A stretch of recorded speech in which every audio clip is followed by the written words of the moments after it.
शेष हमारे बीच पड़ा है और इस 100 दिन के समय में हम सब किस प्रकार से मिलकर मैदान को सींचने का काम करेंगे, ये पृष्ठभूमि तय करेगा कि भविष्य में संगठन किस मजबूती के साथ मेवात जिले में आगे बढ़ेगा। ये कदम आपको उठाने हैं। आप ये सोचो किसी को पद मिल गया, जिम्मेवारी मिल गई, अकेला वो काम करेगा, मुमकिन नहीं। बूंद बूंद जोड़े समंदर बनता है और एक एक साथी 100 दिन ये प्रण लेगा कि नू के, जिरका के, पुराना के प्रत्येक घर तक जाकर पार्टी के कराए कामों का प्रचार करेंगे, पार्टी की नीतियों का प्रचार करेंगे। तब जाकर नतीजा आएगा कि मेवात जिले के अंदर जननायक जनता पार्टी की ताकत कितनी मजबूत है। मैं अब जब आया आपके बीच में युवाओं का एक जोश अलग देखने को मिला। पर साथियों 100 दिन इस जोश को आगे ऐसे ही लेके बढ़ना पड़ेगा।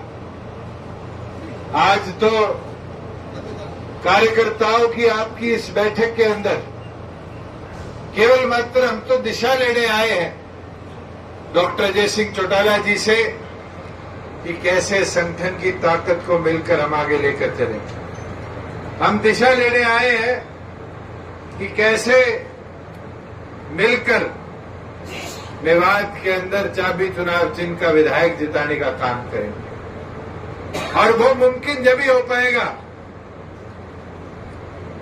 जब साथियों घर घर जाकर ये बता पाएंगे कि 4.5 साल के अरसे में किस प्रकार से जनहित के कदम आपकी पार्टी ने उठाने का काम किया। साथियों प्रचार दुष्प्रचार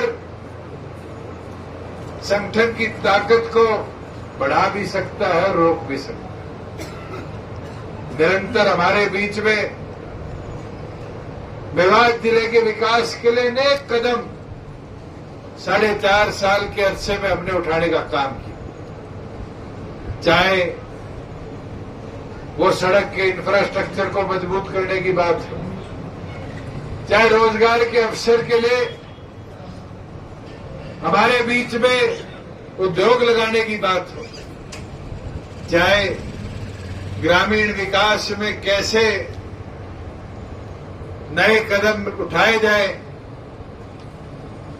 कैसे डिजिटल लाइब्रेरी गांव तक लाकर शिक्षा के स्तर को बढ़ाया जाए, ये छोटे छोटे बड़े बड़े कदम अपने इस पिछड़े क्षेत्र की प्रगति का एक अहम हिस्सा रहा।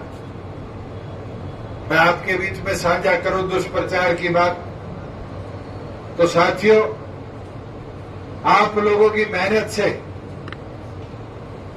हमने 2018 में डॉक्टर अजय सिंह चौटाला जी के आदेश पर जननायक जनता पार्टी का निर्माण किया और उस निर्माण के तुरंत बाद लोकसभा के चुनाव आए। वो ताकत नहीं हम बढ़ा पाए,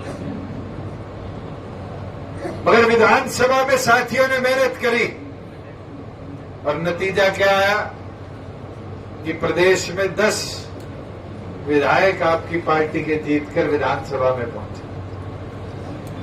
साथियों 10 साथी पहुंचे।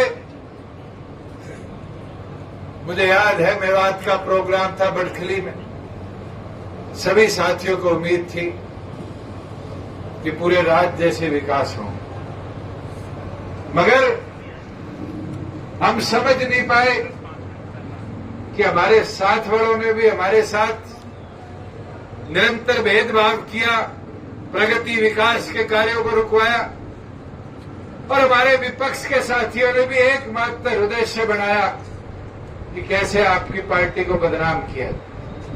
उठाकर देख लो, जैसे ही सरकार में हिस्सेदारी हुई कांग्रेस के साथी प्रचार करने लगे कि लोगों ने तो बीजेपी के विरुद्ध वोट दिए थे। क्या किसी रैली में हमने कांग्रेस के पक्ष में वोट मांगे थे? निरंतर हमारा प्रयास रहा कि जिन लोगों ने मेवात के साथ विश्वासघात किया उनके विरुद्ध लड़ाई लड़ी। जैसे ही कोरोना काल शुरू हुआ, पूरी तौर पर आवाजाही बंद थी, उसके बावजूद भी सबसे पहला उद्योग 180 एकड़ का अगर पूरे प्रदेश में लगाया तो आपके पड़ोस में बिल्कुल मेरे ख्याल से 10-12 किलोमीटर होगा रोज का मेव में एटीएल की दुनिया की सबसे बड़ी बैटरी बनाने की फैक्ट्री 8.5 से 7-8 हजार नौकरियों के अवसर अगले 2-4 महीनों में आपके रोज का मेव के प्लांट में पैदा हो जाए। 75% कानून बनाया, कोई बाहर के युवाओं के लिए तो नहीं था। उस 75% कानून में भी यह लिखा गया कि 75% रोजगार के अवसर मिलेंगे तो हरियाणा के युवाओं को उन फैक्ट्रियों में मिलेंगे।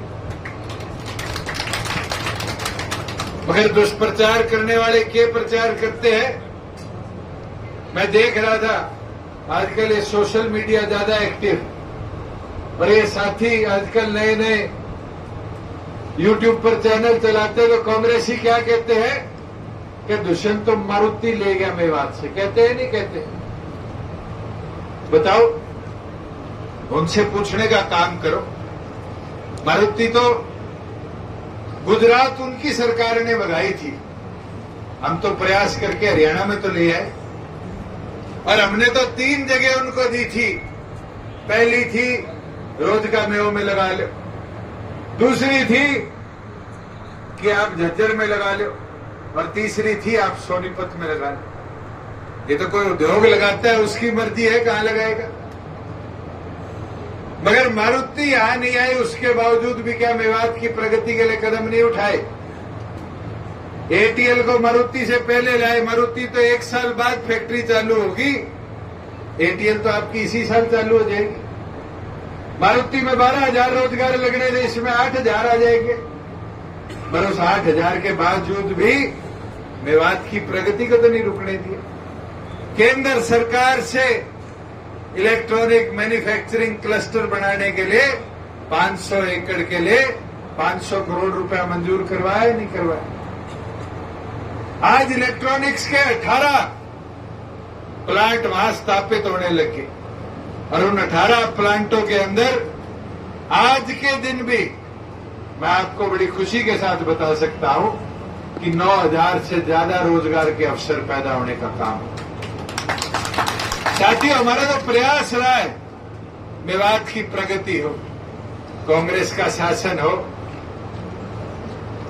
कोई एक सड़क का निर्माण किया हो, तो एक नए रास्ते का निर्माण किया हो।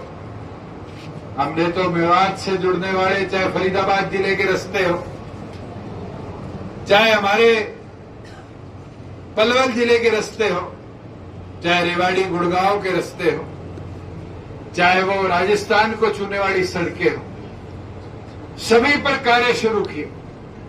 और एक सड़क जिसकी 180 करोड़ की हमने मंजूरी दी, उसको भी हमारे सहयोगियों ने अड़चन दिलाने का काम किया।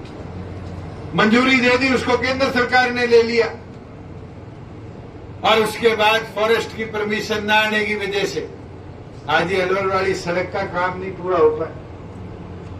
पर साथियों, आप 4.5 साल का इतिहास उठाओ,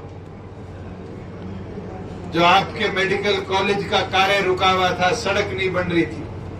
क्या ई भूमि पे किसानों से जमीन लेकर उसका सड़क निर्माण पूरा नहीं हुआ? क्या आपके मेडिकल कॉलेज के लिए जो 20 किलोमीटर घूम के जाना पड़ता था, ये व्यवस्था बनाई कि साथियों को 3 किलोमीटर में वो सफर पूरा हो जाए। साथियों, सबसे पहला फेज अगर मुंबई एक्सप्रेसवे का शुरू